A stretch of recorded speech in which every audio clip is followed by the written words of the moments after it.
হ্যাঁ, পুজো বন্ধ এসে গেছে। মা আসছে।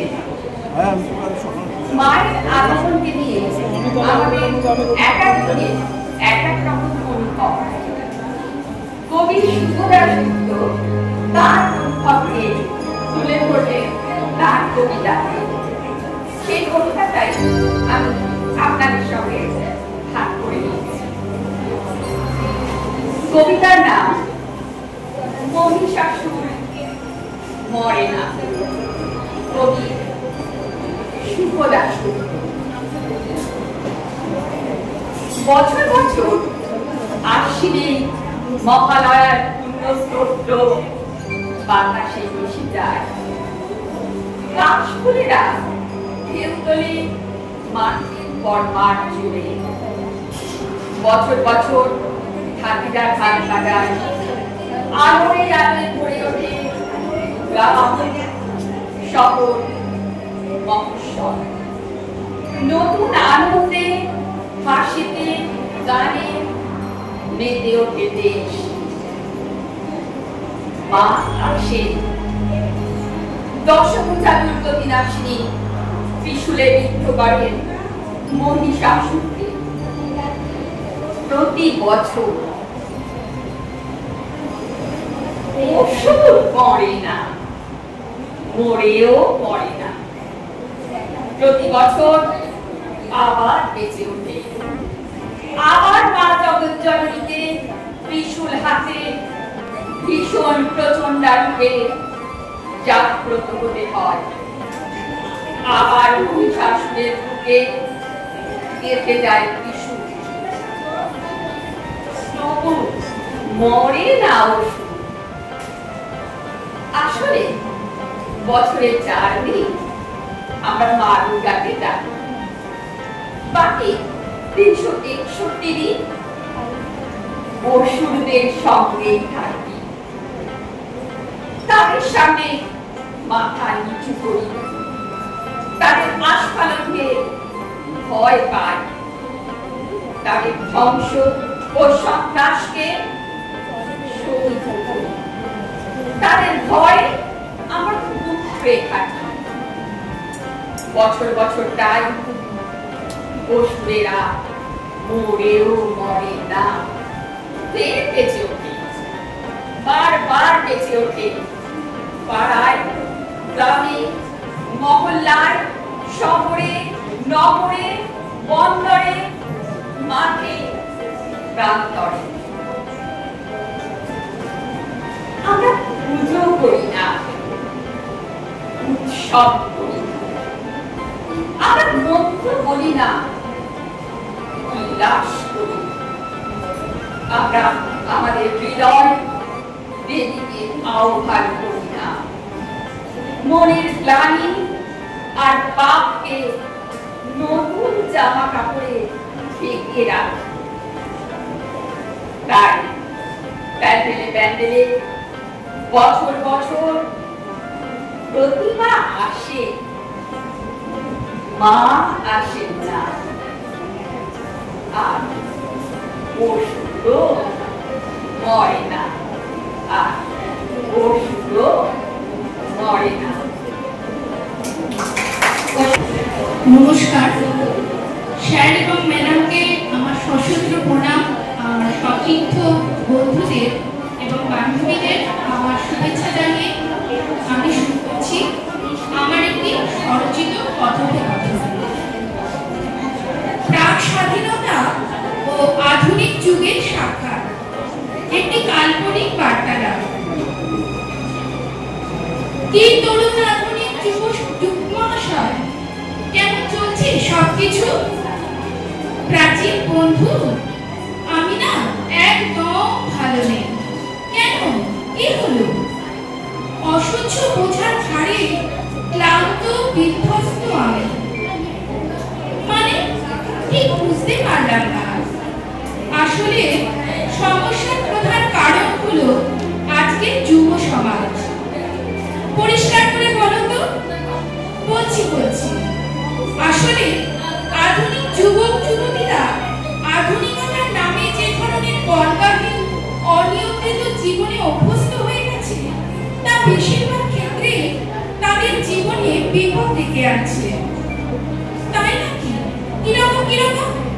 আজকে যুব সমাজে নেশাগ্রস্ত হওয়া, নাইট ক্লাবে উত্তাপ উদ্দীপনায় ভেসে যাওয়া, মোবাইল আর ইন্টারনেটে ডুবে থাকা তাদের ধ্বংসের পথে নিয়ে যাচ্ছে। সত্যিই খুব চিন্তার বিষয়। শুধু তাই নয়, ছোটরাও আধুনিক যুগের কুপ্রভাবের কবলে পড়ে হারাচ্ছে তাদের শৈশবের সরলতা। তারা আর করে না দস্যিপনা, মাঠে যায় না খেলাধুলো করতে, বরং মোবাইল আর ল্যাপটপে ডুবে থাকে। তুমি কি বলছো? কি ভয়ঙ্কর পরিস্থিতি! শুধু কি তাই, আজ সমগ্র মানব সমাজ ভয়ঙ্কর বিধ্বংসী পরিস্থিতির মুখে দাঁড়িয়ে। মানুষে মানুষে সম্পর্কের বন্ধন আজ ক্ষণস্থায়ী, ভঙ্গুর। মানুষ আজ কারো ভালো মন্দের পাশে থাকে না, নিজেকে নিয়ে ব্যস্ত, উন্মত্ত। খ্যাতি, সম্পদ আর ভোগবিলাসের নেশায় বুন হয়ে আছে। পরিস্থিতি তো খুব ভয়াবহ। হ্যাঁ, তা তো বটেই। তা আমার কথা তো অনেক হলো বন্ধু, শোনাও এবার তোমার কথা। তুমি তো দেখেছ স্বাধীনতা শৃঙ্খলে বন্দী বিপ্লবীদের স্বাধীনতার লড়াই, তাই তো? হ্যাঁ, একদম ঠিক। মানবিকতা, মূল্যবোধ, দেশের জন্য ভালোবাসা, আত্মত্যাগ, বলিদানের হাজার হাজার ঘটনার সাক্ষী আমি। তাই তো আমি গর্বিত, আত্মতৃপ্ত। সত্যি তুমি ভাগ্যবান। আরো কিছু বলো তোমার কথা। আমার সময়টা তো ছিল ব্রিটিশদের যুগ। একদিকে যেমন ব্রিটিশদের অত্যাচারের কালিমা আমাকে কলুষিত করেছে, তেমনি দামাল বিপ্লবীদের দেশের জন্য আত্মত্যাগ, মরণপণ লড়াই আমাকে আনন্দ আর গর্বিত করেছে। সত্যি তুমি গর্বিত এক যুগের প্রতিভূ। তবে তোমার যুগেও তো ছিল অশিক্ষা, দারিদ্র, কুসংস্কারের কালো ছায়া। হ্যাঁ, ঠিক ঠিক। তবে সমাজ সংস্কারকদের কঠোর পদক্ষেপে অবস্থার পরিবর্তন হয়েছিল অনেকটা। হ্যাঁ, সেটা অবশ্য ঠিক। চলো এবার আমি অতীতের অতলে ডুবে যাই, আর তুমি ভেসে যাও ভবিষ্যতের সাগরে। এসো, মনে আশার আলো জাগিয়ে গুনগুন করতে করতে বিদায় নিই আমরা। বলো বলো বলো সবে, শত বিনা বেনুরবে, ভারত আবারে জগৎ সভায় শ্রেষ্ঠ আসন লবে। ধর্মে মহান হবে, কর্মে মহান হবে, নবদিন মনিউ দিবে আবার পুরাতন পুরবে।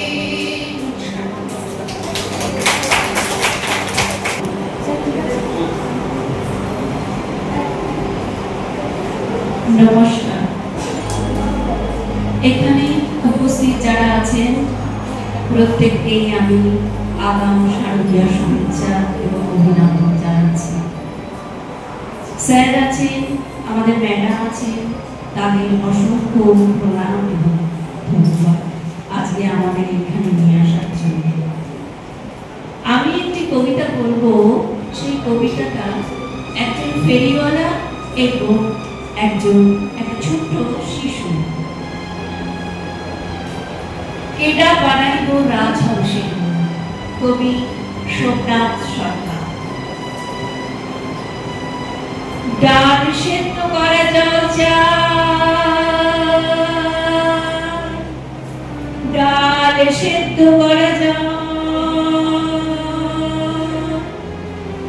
জল দেবে মা, জল হরেক রকম মাল পাইবে, হরেক রকম মাল। গলির মুখে বাপ নেওয়ার আগে চেঁচিয়ে উঠে ছোট্ট শিশু, ও হরেক মাল, ও ফেরিওয়ালা, ফেরিওয়ালা। মাথার থেকে ঝাঁকাটা নামাতে নামাতে জিজ্ঞাসা করে, কি নেবা খোকা? জলের মগ, মশলার গুঁড়া, পাগল গাছার বেড়াস বান্দরের মুখ কি দেবো আর কি দেবো বলো? তোমার কাছে রাজহংসের মুখ আছে? খুব আস্তে আস্তে বলে ছোট্ট শিশু। কি কইলা? হাঁসের মুখ? ফিরা কও, ফিরা কও। হাঁসের মুখ নয়, রাজহংসের মুখ আছে তোমার কাছে? এটা কি কইলা? মানুষের পোলা হইয়া রাক্ষসের মুখ কিনবার চাই, বান্দরের মুখ কিনবার চাই, আর তুমি কিনা রাজহংসের মুখ কিনবার চাও? কেন কেন? রাজহংসের মুখ কইরা দেবস্থানে পুকুরে দিঘিতে জল ছাইকা শুধু দুধ খাইবার চাও নাকি? ছুরিটা মাথায় উঠতে উঠতে বলতে থাকে, এই দেশে দুধ আর জল আলাদা কইরা খাইবার উপায় নাই। কেডা বানাইবো রাজহংসের মুখ? কেডা বানাইবো? ঝুড়িটা মাথায় নিয়ে আবার সুর ধরে, হরেক রকম মাল পাইবে, হরেক রকম মাল। রাজহংসের মুখ ছাড়া সব সব পাইবে, হরেক রকম মাল।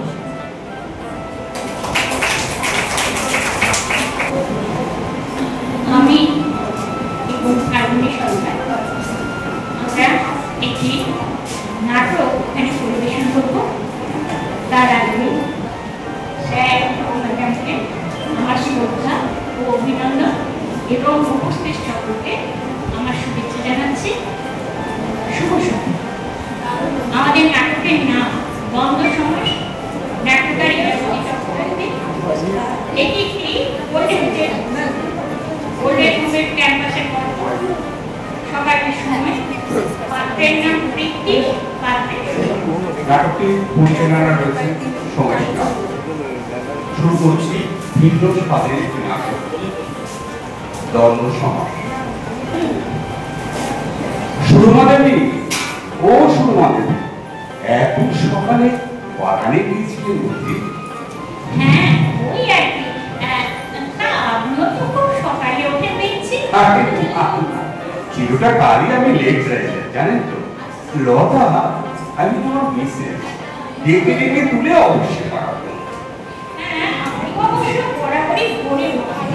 এটা আমার ছোটবেলার অভ্যাস। বাড়িতে ঠাকুরের নিত্য পুজোর ফুল তোলার দায়িত্ব আমাকে আমার ঠাকুমা দিয়েছিলেন। এখনো সেই অভ্যাস বহাল রেখেছি দেখছি। তা কন্যা ঢুকিয়ে হাত ধরে আজ কোন ফুল নিয়ে চললে? হ্যাঁ, এই শরতের ভোরে মায়ের আগমনের খবর সঙ্গে করে যে ফুল আসবে সেই শিউলি ফুল। জানেন, আমার বাপের বাড়ির খিড়কি উঠোনে কোনো গাছতলায় নক্ষত্রের মতো ছড়িয়ে থাকতো একটা শিউলি। রাতে পোশাক পাল্টে দেখে সাজি করে সেই ফুল ঘুরিয়ে তুলতাম এই কটা দিন। যে শিউলি ফুল আমি চিনি, জানেন? দেখেছি আমার মামার বাড়ির গ্রামে। পুজোর ছুটিতে মায়ের সঙ্গে যখন যেতাম মামার বাড়িতে, মামা তো বোনো মারা তো বাদ করে কি সুন্দর করে। মনে পড়ে আমরা বন্ধুরা মিলে মাটির পুতুলের কাপড় রং করতাম সেগুলির গোটায় রং দিয়ে। বাহ, আপনার ছোটবেলার দারুণ কেটেছে। শুনে কিন্তু আমার একটু হিংসিল হচ্ছে। আচ্ছা, মজার মানুষ আপনি কৃষ্ণ বাবু। এবার আমি ঘরে যাই। কেমন? কেন সুরমাদেবী, আপনি কি এখানে সিঙ্গেল রুমে থাকেন? শুনেছি আপনি একা। হ্যাঁ, আসলে রুমমেট যদি দূরের মতো না হয় দিন কাটাটা না কঠিন হয়ে যায়, তাই না? হ্যাঁ, তাছাড়া আমার ছেলেই সব ব্যবস্থা করে গেছে। এই রাতে একজন আয়া থাকে সঙ্গে।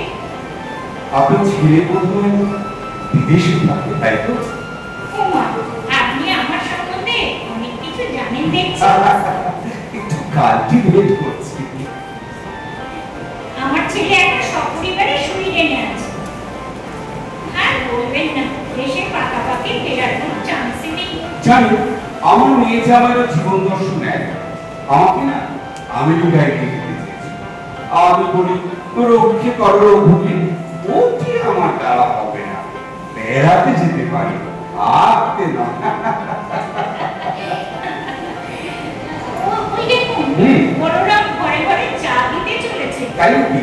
হ্যাঁ, আমি না পেলে না ঘর বন্ধ থেকে ফিরে যাবে। আরে দাঁড়ান, সুরমদেবী, যদি কিছু মনে না করে তাহলে বলরামকে বলি আমাদের দুজনের চা এখানে দিতে। ওই তো পুকুর ধারে বেঞ্চে বসে প্রকৃতির মাঝে, কি ভালো হবে না? চা শেষ হলে দুজনেই ভুল করতে যাওয়ার জায়গা কেমন? বসতে আপত্তি নেই, কিন্তু আমার কাকের ফুল ঠাকুরের পুজোর জন্য তো বেঞ্চে কিন্তু রাখতে পারবো না। আচ্ছা আচ্ছা আচ্ছা, দেখছি কি করা যায়। হ্যাঁ, পেয়ে গেছি। কি পেয়েছে? একটা উপায়। কি উপায় শুনি? কচু পাতা। দাঁড়ান, এই কচু পাতার মুশকিল আসানো কি আপনার মামা বাড়ির অবদান? আসলে জানি তো, শহরের মানুষ হচ্ছে ঠিকই, তাই বলে এটাও জানবো না। শুনুন, আমি পেছনের গেটে দাঁড়া কোণে করে দিয়েছি। পুকুরের পশ্চিম দিকে কচু বন থেকে দুটো বড় পাতা এনে গেছি। ওর 2 মিনিট সময় লাগবে। বড়রাম কিন্তু জানিয়ে এলো বলে। দেখেছেন সুরমাদেবী, ভালো করে দেখুন, দুই মূর্তিমান কেমন দুদিক থেকে একই সময় আসছে, একজন চা আর একজন কচু পাতা নিয়ে। ঠিক আছে, কচু পাতার কাছে ফুলগুলো রাখি, তারপর চা নেবো, কেমন? একসঙ্গে বসে গল্প করতে করতে চা পান, একদম জমে যাবে। কি বলেন সুরমাদেবী? বাবা, যেন কতকাল ধরে চিনি না। চিনি তো। কি বললেন আরেকবার বলুন? চিনি। আরে আগে একটা জন্ম ছিল তো আমাদের, তাই না? আপনার সাথে কথাই পারা যাবে না। জানেন, স্বাধীনতা দিবসের অনুষ্ঠানে আপনার জোরালো বক্তব্য অনেকেরই খুব ভালো লেগেছে। কিন্তু ও, আপনার কিছু ভালো লাগেনি, তাই তো? যাবো, আমি সে কথা তখন বললাম। আর আপনার দেশাত্মা হলো রবীন্দ্রসঙ্গীত। যেন আমার প্রিয় দেশমাকে চোখের সামনে দেখতে পেলাম। এত প্রশংসা শোনা আমার অভ্যাস নেই, বুঝলেন? আচ্ছা, এটা কিন্তু পরে চলবে। কোন ঘরে থেকে সুরমা? সরি, তুমি বললাম বলে কিছু মনে করো না। জানো, আমি না বেশিক্ষণ আবার আপনিতে থাকতে পারি না। সুরমা, তুমি আমাকে তুমি বললে আমার অনুরোধ। আচ্ছা, দেখছি। আপাতত ফোন নাম্বার টেক্সট হোক। আপনি তখন যেন কি বলছিলেন, একা থাকা ভবিষ্যৎ বলে মেনে নিতে হবে। উপায় কি বলুন? উপায় একটা আছে, কিন্তু এরকম উপায় আপনার কাছে আছে?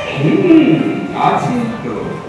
আমি আজ বলছি সুরমা, ঈশ্বরের যদি ইচ্ছে হয়, দেখো, ভবিষ্যৎ বৃদ্ধাবাস নয়, আমাদের নিজস্ব আবাস হবে। হ্যাঁ, সঙ্গে খোলাওয়েতে যোগ্য পারেন কি জানো? ঠাট্টা বলে মনে হচ্ছে তোমার? শোনো সুরমা, তোমার ছেলে কিংবা আমার মেয়ে কেউ আমাদের কথা ভেবে বেশি ভুলবে না। তাহলে আমরা নিজেদের মতো করে কেন থাকতে পারবো না? বলো, তুমি বলো, কেন থাকতে পারবো না? এই বয়সে শুধু তো মনের মতো সঙ্গী প্রয়োজন, তাই না? তাতেই তো আমরা ভালো থাকতে পারি। বুঝলাম, তাহলে সেই কথাই রইল, আমাদের নতুন আবাস হবে। কিন্তু নাম, নাম একটা তো দিতে হবে নাকি? বলো। এটা কেমন হবে? বলো। আবাসের নাম শুনি, তবে তোরই ফেলো না।